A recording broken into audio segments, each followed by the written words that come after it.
જય માતા ખેડૂત મિત્રો, સ્વાગત છે તમારું ખેડૂત પુસ્તક ચેનલમાં। આજે તારીખ 4 જાન્યુઆરીની આજની સવારની હવામાન અપડેટની અંદર માહિતી મેળવીએ તો ગુજરાતના ખેડૂતો સાવધાન। 7 થી લઈને 10 જાન્યુઆરી વચ્ચે ગુજરાતમાં માવઠાના વરસાદને લઈને આગાહી। અરબી સમુદ્રની અંદર લો પ્રેશર સિસ્ટમ બનતા ગુજરાતમાં પડી શકે છે કમોસમી વરસાદ। તો કયા જિલ્લાની અંદર વરસાદની સંભાવના છે તેની અપડેટ મેળવીશું। સાથે જ ઠંડીમાં થશે વધારો, તાપમાન હજુ નીચું આવે તેવી સંભાવના, તો તેની પણ માહિતી આપણે આ વિડીયોની અંદર મેળવીશું। ચેનલમાં નવા હોય તો ચેનલને સબસ્ક્રાઇબ કરી દેજો અને વિડીયોને લાઇક આપીને શેર કરી દેજો। ગુજરાતમાં ફરીવાર માવઠાનો માર જોવા મળે તેવી શક્યતા ઊભી થઈ રહી છે, કારણ કે અરબી સમુદ્રમાં એક લો પ્રેશર સિસ્ટમ સક્રિય બની છે। ત્યારબાદ તે વધુ મજબૂત બનીને ગુજરાત પાસેથી પસાર થવાની છે। આ સિસ્ટમને કારણે અને તેની લહેરો ગુજરાત સુધી પહોંચશે। સાથે જ ગુજરાત ઉપર એક ટ્રફ સર્જાશે। આ ટ્રફને કારણે ગુજરાતમાં વરસાદી માહોલ એટલે કે માવઠું જોવા મળે તેવી શક્યતા ઊભી થઈ રહી છે। ખાસ કરીને મિત્રો, આ સિસ્ટમની હાલ તો અસર દક્ષિણ ગુજરાતના વિસ્તાર અને પૂર્વ ગુજરાતના વિસ્તારની અંદર માવઠાનો માર જોવા મળે તેવી સંભાવના અત્યારના વેધર મોડેલ બતાવી રહ્યા છે। જ્યારે સૌરાષ્ટ્ર, કચ્છ અને ઉત્તર ગુજરાતમાં હાલની અપડેટ મુજબ કોઈ વરસાદની સંભાવના દેખાઈ રહી નથી, પરંતુ ચોક્કસપણે વાદળછાયું વાતાવરણ અને વાતાવરણમાં પલટો જોવા મળે 7 થી લઈને 10 તારીખ દરમિયાન તેવી શક્યતા જોવા મળી રહી છે। અત્યારની અપડેટ મુજબ આ સિસ્ટમનો ઘેરાવો ગુજરાત સુધી હોવાને કારણે 7, 8, 9 અને 10 તારીખ દરમિયાન સુધી ગુજરાતમાં વાદળછાયું વાતાવરણ જોવા મળશે। તેમજ દક્ષિણ ગુજરાતના વિસ્તારો જેમાં સુરત, વલસાડ, નવસારી, તાપી, ડાંગ, ભરૂચ, અંકલેશ્વર, વાપી, કપરાડા, વાની, નર્મદા, તેની સાથે ભરૂચ, ડેડિયાપાડા, ઉમરપાડા, મહારાષ્ટ્રના બોર્ડર લાગુ વિસ્તાર તેમજ પૂર્વ ગુજરાતની અંદર દાહોદ, ગોધરા, લુણાવાડાનો વિસ્તાર, વડોદરા, છોટાઉદેપુર, બોડેલી સહિતના વિસ્તારની અંદર પણ વરસાદી માહોલ જોવા મળે 7, 8, 9 અને 10 તારીખ દરમિયાન તેવી શક્યતા રહેલી છે। જ્યારે સૌરાષ્ટ્રના દરિયાકાંઠાના વિસ્તાર હોય કે પછી તમામ વિસ્તાર, કચ્છના તમામ વિસ્તાર અને ઉત્તર ગુજરાતના સાબરકાંઠા, બનાસકાંઠા, પાટણ, અરવલ્લી સહિતના જિલ્લાની અંદર પણ વાતાવરણમાં પલટો રહી શકે છે। સાથે જ કોઈક જગ્યાએ હળવા સામાન્ય સાંઠસૂટ જેવો વરસાદી માહોલ જોવા મળે તેવી શક્યતા અત્યારની અપડેટ મુજબ જોવા મળી રહી છે। ખાસ કરીને મિત્રો જોવા જઈએ તો 7, 8 તારીખ દરમિયાન જે આ ટ્રફ સર્જાશે ગુજરાતની પાસે, તેની અસર ગુજરાતમાં ચોક્કસપણે દક્ષિણ ગુજરાત અને પૂર્વ ગુજરાતની અંદર જોવા મળી શકે છે। અરવલ્લી, મોડાસા, માલપુર એ વિસ્તારની અંદર પણ અમુક જગ્યાએ છાંટછૂટ વરસાદી ઝાપટા નોંધાઈ શકે છે, કારણ કે ચોમાસા જેવો માહોલ સર્જાશે એના કારણે। બાકી ગુજરાતના અન્ય વિસ્તારની અંદર કોઈ ભારે વરસાદની સંભાવના દેખાઈ રહી નથી અને આ પણ મિત્રો ખાસ કરીને બહુ હેવી માવઠું થાય તેવી શક્યતા ઓછી જોવા મળી રહી છે, પરંતુ હળવાથી સામાન્ય તો કોઈક જગ્યાએ મધ્યમ વરસાદી ઝાપટા પડે તેવી શક્યતા રહેલી છે। કોઈ હેવી કે ભારે વરસાદની સંભાવના હાલની અપડેટ મુજબ જણાતી નથી। જ્યારે સૌરાષ્ટ્ર અને ઉત્તર ગુજરાતના વિસ્તારની અંદર જો કોઈ પણ વરસાદની સંભાવના આવનાર દિવસોમાં ઉદ્ભવશે તો અમારા દ્વારા તમને માહિતી આપવામાં આવશે। બાકી ગુજરાતમાં અન્ય વિસ્તારની અંદર હાલ તો કોઈ માવઠાની શક્યતા આવનારા 7 થી લઈને 10 તારીખ દરમિયાન કોઈ જણાતી નથી।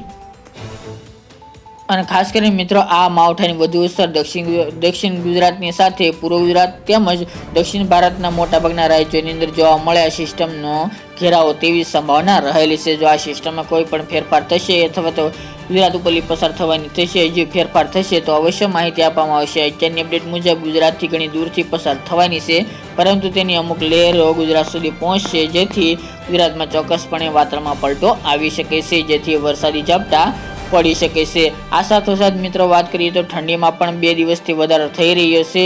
ગઈકાલે રાત્રિ દરમિયાન મોટાભાગના વિસ્તારની અંદર તાપમાન નોંધપાત્ર નીચે પહોંચી ગયું હતું, જેની માહિતી મેળવીએ તો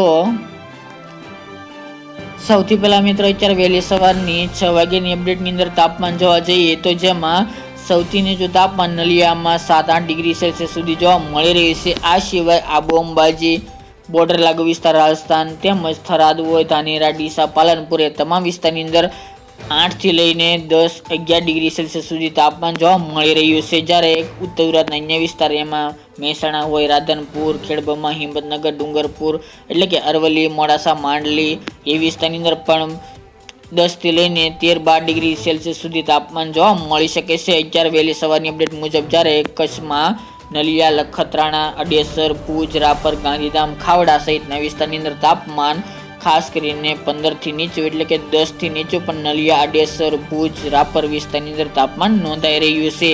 જ્યારે કચ્છના અન્ય વિસ્તારની સાથોસાથ સૌરાષ્ટ્રની વાત કરીએ તો જેમાં સૌથી નીચું રાજકોટમાં 13 ડિગ્રી આજુબાજુ, જામનગર 16, હળવદ સુરેન્દ્રનગરમાં 13-12 degree, Porbandar 18, Junagadh 15 degree, Bhavnagar 16-17 degree, જ્યારે ઉના રાજુલા એ વિસ્તાર ગીર સોમનાથમાં 18 ડિગ્રી, જ્યારે દ્વારકા ઓખામાં પણ 20 ડિગ્રી આજુબાજુ તાપમાન જોવા મળી રહ્યું છે. દક્ષિણ ગુજરાતની અંદર તમામ જિલ્લાઓની અંદર 16 થી લઈને 18 ડિગ્રી વચ્ચે તાપમાન રહ્યું છે. જ્યારે અમદાવાદ, ખેડા, ગાંધીનગરમાં 14-15 ડિગ્રી સેલ્સિયસ, દાહોદ, ગોધરા, વડોદરામાં પણ 15-16 ડિગ્રી સેલ્સિયસ સુધી તાપમાન અત્યારે નોંધાઈ રહ્યું છે. ગઈ રાતથી ઠંડીમાં એક વધારો જોવા મળી રહ્યો છે. એક પવનનો ઝટકો જોવા મળ્યો હતો, એટલે કે થોડી સ્પીડ જોવા મળી હતી, જેના કારણે ખાસ કરીને ઠંડીમાં વધારો જોવા મળી રહી છે. ધીરે ધીરે તાપમાન નીચું આવી રહ્યું છે. રાત્રિ દરમિયાનનો ખાસ કરીને માવઠાની સંભાવના છે તે પહેલા એટલે કે 6 જાન્યુઆરી સુધી ગુજરાતની અંદર ઠંડીમાં વધારો થાય તેવી સંભાવના છે. તાપમાન મોટાભાગના વિસ્તારની અંદર 10 થી 11 ડિગ્રી કરતાં પણ નીચું તાપમાન જોવા મળે તેવી શક્યતા સેવાઈ રહી છે. જ્યારે બપોર દરમિયાનનું મહત્તમ તાપમાન પણ મોટાભાગના તમામ વિસ્તારની અંદર ઘટી શકે છે.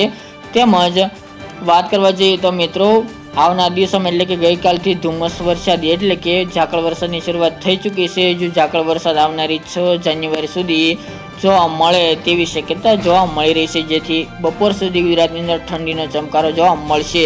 આજે બપોર દરમિયાન તાપમાન સૌરાષ્ટ્રની અંદર 25 થી 27 ડિગ્રી સેલ્સિયસ સુધી રહેવાની સંભાવના છે. દક્ષિણ ગુજરાતમાં 28 ડિગ્રી આજુબાજુ, જ્યારે અમદાવાદ, ગાંધીનગર એ વિસ્તારની અંદર 27 ડિગ્રી, વડોદરા, દાહોદ, ગોધરામાં 25 થી 27 ડિગ્રી આજુબાજુ, કચ્છમાં પણ 24-25 ડિગ્રી સેલ્સિયસ કરતાં પણ નીચું તાપમાન રહી શકે છે. ઉત્તરના વિસ્તારની અંદર 25 ડિગ્રી કરતાં પણ નીચું તાપમાન બપોર દરમિયાન જોવા મળે તેવી શક્યતા જોવા મળી રહી છે.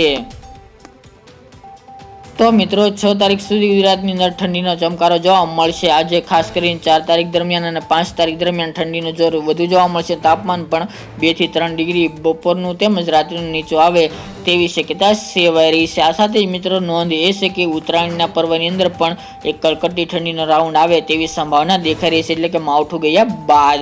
પરંતુ આ માવઠા દરમિયાન ફરી પાછું તાપમાન વધે તેવી શક્યતા છે. ઠંડીમાં ઘટાડો થઈ શકે છે, કારણ કે વાદળછાયા વાતાવરણને કારણે અત્યારે જે તાપમાન નોર્મલ ઘટી રહ્યું છે, ખાસ કરીને ઝાકળ વરસાદ વરસી રહ્યો છે, જેના કારણે પણ એક ઠંડીનો ચમકારો એટલે કે ઠંડીનો અહેસાસ જોવા મળી રહ્યો છે. જે ઠંડી પડવી જોઈએ તે અત્યારે જાન્યુઆરી મહિનામાં શરૂઆત થઈ ચૂકી છે અને ધીરે ધીરે વધારો થઈ શકે છે. પરંતુ માવઠાને વાતાવરણમાં પલટાને કારણે ફરી પાછો તાપમાન નીચું આવે તેવી પણ સંભાવના છે. ત્યારબાદ માવઠું ગયા બાદ એટલે કે 10 જાન્યુઆરી બાદ ફરીવાર ઠંડીનો ચમકારો વધશે, સાથે તાપમાન નીચું આવે તેવી સંભાવના દેખાઈ રહી છે. તો મિત્રો આ ત્યાંની વહેલી સવારની અપડેટ ફરી એક નવા વિડીયો સાથે મળીશું.